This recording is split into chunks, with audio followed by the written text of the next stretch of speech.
Hello viewers, welcome to my YouTube channel Daily Information. পেটক লৈ এখন গুৰুত্বপূৰ্ণ ইনফৰমেশন আহি গৈছে হেতু হৈছে আমাৰ পেটৰ এক্সাম পেট এক্সাম যেটো এন্ট্ৰান্স এক্সাম হেতু কেতিয়া হ'ব ডিটিৰ ফালৰ পৰা ডাইৰেক্টৰ অফ টেকনিক্যাল এডুকেশনৰ ফালৰ পৰা হেতু ডিক্লেয়াৰ কৰি দিলে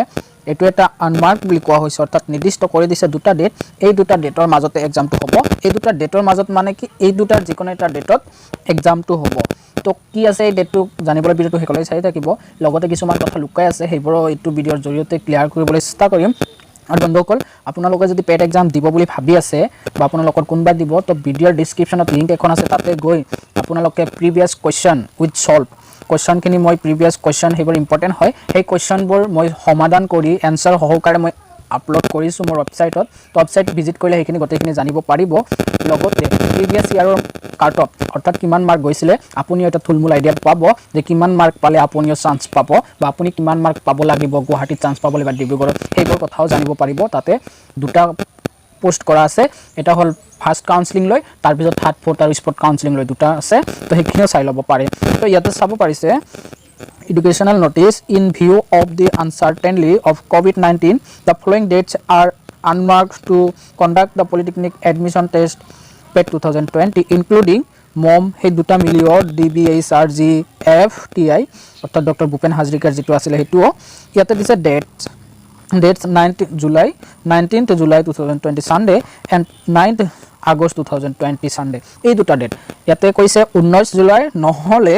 আপোনাৰ কৈছে 9 জুলাই এই যিকোনো দুটা ডেটৰ এটা ডেটৰ এক্সাম হ'ব তেওঁলোকে নিৰ্দিষ্ট কৰি দিছে কিন্তু এটা কথা মন কৰিব ইয়াৰ আগতে যিবোৰ এক্সাম হৈছিলে জুনতে হৈ গৈছিলে জুলাইত হৈছিলে ৰিজাল্ট ডিক্লেয়াৰ তাৰ পিছত জুলাইতে আকৌ কাউন্সেলিং দিছিলে আৰু আগষ্টৰ 1 তাৰিখৰ পৰা ক্লাছ ষ্টাৰ্ট হৈছিলে যিখিনি ফাৰ্স্ট সেমৰ ষ্টুডেন্ট আহে সেই সকলোবোৰৰ এক্সাম শেষ হোৱাৰ পিছত কাউন্সেলিং হোৱাৰ পিছত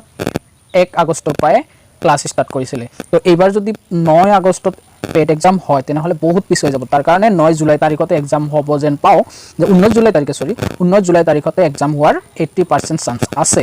কাৰণ এটো কইলে বহুত সময় লাগিব যেতিয়া এক্সাম আমি দি আহিম এক্সাম দিয়াৰ পিছত 15 দিন 20 দিন মান পিছত ৰিজাল্ট দিয়ে আকৌ 15 দিন 20 দিন মান পিছত কাউন্সেলিং নোটিস আহে মানে আমাক মাতে তাৰ পিছত আকৌ কাউন্সেলিং টু প্ৰায় 10 দিন মান চলে আৰু কাউন্সেলিং চলাৰ পিছত তাৰ পিছতহে আমি কলেজত আহি যিখন কলেজত এপইন্টমেন্ট পোৱা সেইখন কলেজত এডমিশন হ'ব লাগে তাৰ পিছত ক্লাছ ষ্টাৰ্ট হয় মানে এটা দীঘলীয়া প্ৰক্ৰিয়া যেন লাগে প্ৰায় 1.5 মাহ 2 মাহ মান লাগি যাব আমাৰ এক্সাম হোৱাৰ পিছত তো সেই কাৰণে আগষ্টত যদি হৈ যায় যদি এবাৰ হনকালে কৰে তথাপিও বহুত পিছুৱাই যাব সেই কাৰণে 19 জুলাই তাৰিখতে এক্সাম হোৱাৰ পূৰ্ণ সম্ভাৱনা আছে all the candidates zonal officer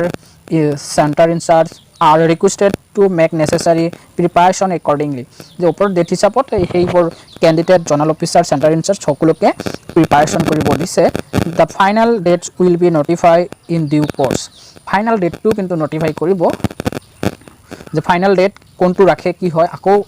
নিশ্চয় notify কৰিব এটো জনাব বা ওয়েবসাইটত আপডেট কৰিব তো আপোনালোকে তাতেও গম পাব আৰু কিছুমানৰ যে কোৱেশ্চন কৰি থাকে এডমিট কাৰ্ডটো লেট হ'ব কাৰণ এতিয়াও ফিক্সড হোৱা নাই ভালকে Surely হেতু তেওঁলোকে ডিক্লেয়াৰ কৰা নাই যে কেতিয়া হ'ব এক্সামটো নিশ্চয় এডমিট কাৰ্ড আহাৰ লগে লগে আপোনালোকৰ লগত শেয়াৰ কৰিম তো ভিডিওটো যদি ভাল পালে নিশ্চয় লাইক এটা কৰিব আৰু মোৰ চেনেলটো যদি এতিয়াও সাবস্ক্ৰাইব কৰা নাই প্লিজ সাবস্ক্ৰাইব কৰিব আৰু সকলোৰ মাজত ভিডিওটো শেয়াৰ কৰি দিব তো থ্যাংক ইউ